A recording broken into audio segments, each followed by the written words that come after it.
Fala pessoal, tudo bem com vocês? Sejam muito bem-vindos ao Grid de Largada by Epic Game e hoje eu falaria sobre Felipe Drugovich aqui no canal. Mas vou deixar esse vídeo, galera, para segunda-feira, porque hoje eu vou responder as perguntas que vocês mandaram para mim na aba Comunidade nos últimos dias. Então, hoje respondo pergunta, amanhã 8 horas da noite, sorteio aqui no canal, live de membros exclusiva para os membros. Então, se você não é membro ainda, R$ 4,99 e participa do sorteio, ó, dessa miniatura do Max Verstappen, edição especial GP de Miami de 2023, que é cedida pela nossa patrocinadora Check Red Flag. E daí, segunda-feira, nós sim faremos o vídeo de Felipe Drugovich. Então, se você não é inscrito, se inscreva no canal, deixe o seu like. Se quiser fazer uma doação para o nosso trabalho, tem o QR Code aí na tela para vocês. Então, pessoal, sem mais enrolação, bora pro vídeo.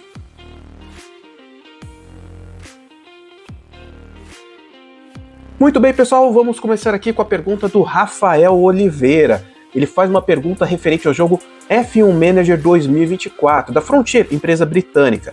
Ele questiona o rate dos pilotos no game oficial, dizendo que tem o Dirks igual ao Cordell, o Bortoleto menos 3 pontos em relação ao Martin, e queria saber a minha opinião, se esses rates refletem ou não um pouco de má fé com os pilotos sul-americanos. Então, Rafael, seguinte, eu já trabalhei com jogos, entendo muito de jogos, já joguei muito jogo manager, inclusive os da década de 90, que para mim são os melhores que existem, mas eu nunca trabalhei na parte de desenvolvimento de um jogo. Para isso eu perguntei para um colega meu que trabalha ativamente nessa área e ele me deu duas respostas para sua questão.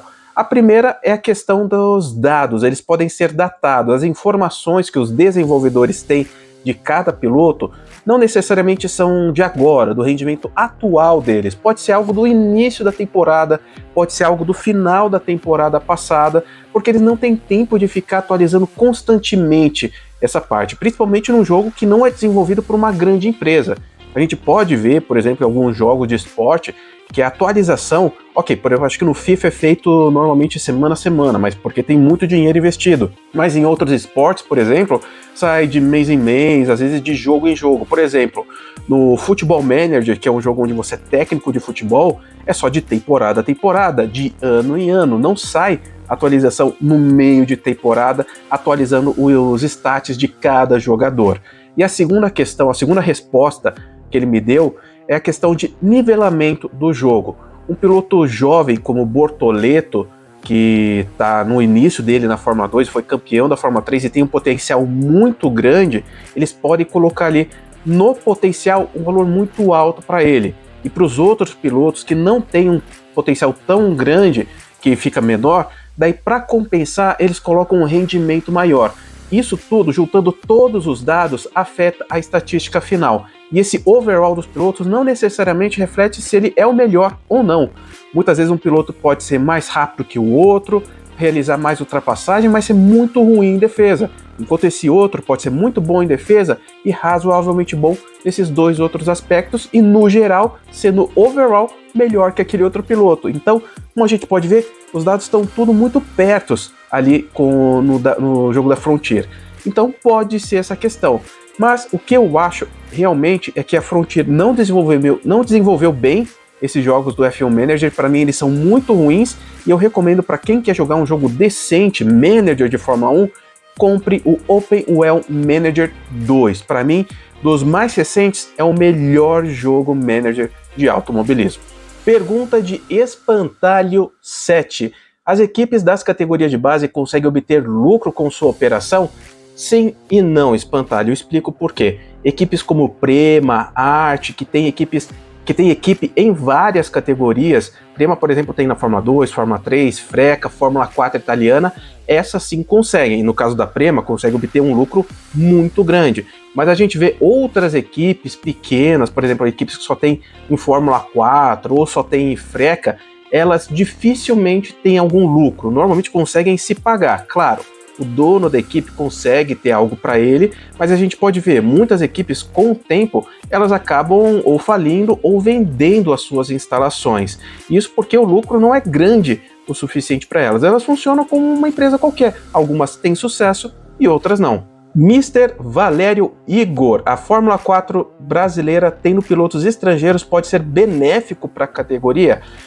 Olha, Igor, eu realmente não consigo achar um ponto realmente positivo de ter pilotos estrangeiros aqui, mas também não consigo ver algo negativo. É aquele negócio, tanto faz, nem fede, nem cheira. O pessoal falou que ter pilotos estrangeiros traria uma credibilidade maior para a categoria. Mas não é isso que eu vi nos últimos anos. Teve piloto estrangeiro correndo aqui porque a categoria é simplesmente mais fácil do que correr numa Fórmula 4 italiana. Daí veio aqui para tentar uma vitória para pôr no currículo. Então eu realmente não consigo dizer se tem algo realmente de positivo. Mas assim, algo de negativo também não tem. Porque não vai melhorar a credibilidade da categoria, mas também mostra que assim, aqui é um lugar sério, ou seja, dá para correr na Fórmula 4 Brasil. É uma boa categoria para você tentar fazer sua carreira. Pergunta de Vinícius Soares. Vimos que muitos pilotos que não estavam indo tão bem na Fórmula 2 subiram para a Fórmula 1 e se deram bem. A dúvida é, vale mais a pena continuar na Fórmula 2 e ir para uma equipe que briga pelo título ou ir para a pior equipe do grid da Fórmula 1? Pensando em futuro, pois meu receio é o Bortoleto ir para a Sauber, coisa que ele já foi, já está garantido, e ele perde o hype, ele perdeu o hype. Seguinte, Vinícius, eu sou da turma de que se for para a Fórmula 1 é o melhor caminho, porque todo piloto que está na Fórmula 2, equipe boa, equipe ruim, ele quer chegar na Fórmula 1 um dia. E é muito difícil entrar numa equipe boa. Historicamente, a grande maioria dos pilotos entra primeiramente numa equipe ruim. Senna entrou numa Toleman que não era das melhores equipes, Alonso entrou na Minardi, que era a pior equipe da época, Daniel Ricciardo começou com a HRT, a antiga Hispânia, se vocês não se lembram, e agora Bortoleto na Sauber. Felipe Massa também começou pela Sauber, que era uma equipe mediana para ruim. A mesma coisa outros pilotos, a gente pode ver, por exemplo, o Michael Schumacher começou numa Jordan, que era uma equipe mediana para ruim também. Então, vários pilotos, é muito difícil a gente ver um como Lewis Hamilton, que já começa numa McLaren, ou um Piastri, que já começa também na mesma McLaren. Então, para mim é o seguinte, entrou na Fórmula 1, pega, porque todo piloto da Fórmula 2 quer chegar lá. Agora vamos então para a última pergunta desse vídeo de Eriel Carvalho Souza. Bom, nesse ano vimos a entrada e a confirmação de vários jovens pilotos para a Fórmula 1 ano que vem.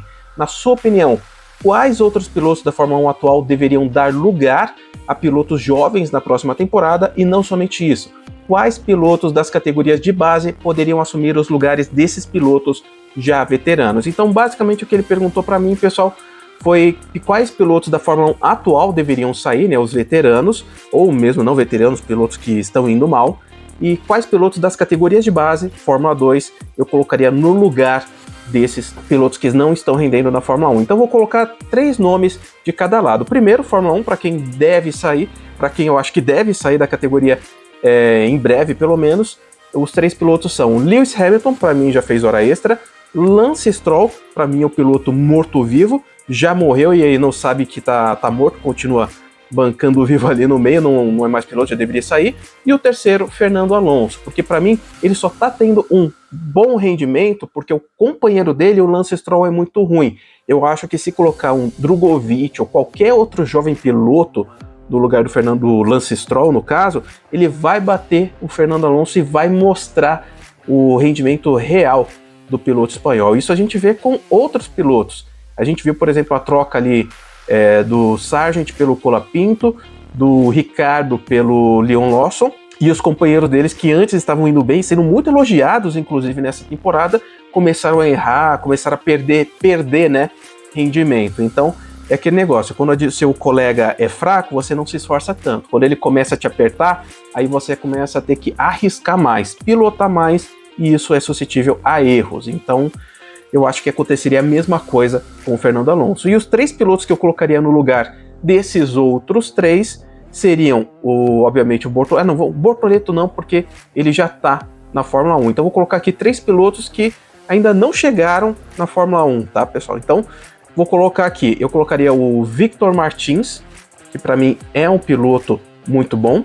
O Isaac Rajar tem se mostrado um piloto excelente nessa temporada, e o Paul Armstrong, que por mais que tenha tido alguns acidentes nas últimas corridas, ele demonstrou uma grande consistência no decorrer da temporada. Isso é muito bom, principalmente para pequenas equipes. então eu colocaria esses 3 aí no lugar deles. Mas, pessoal, digam aí nos comentários, vocês gostaram da resposta?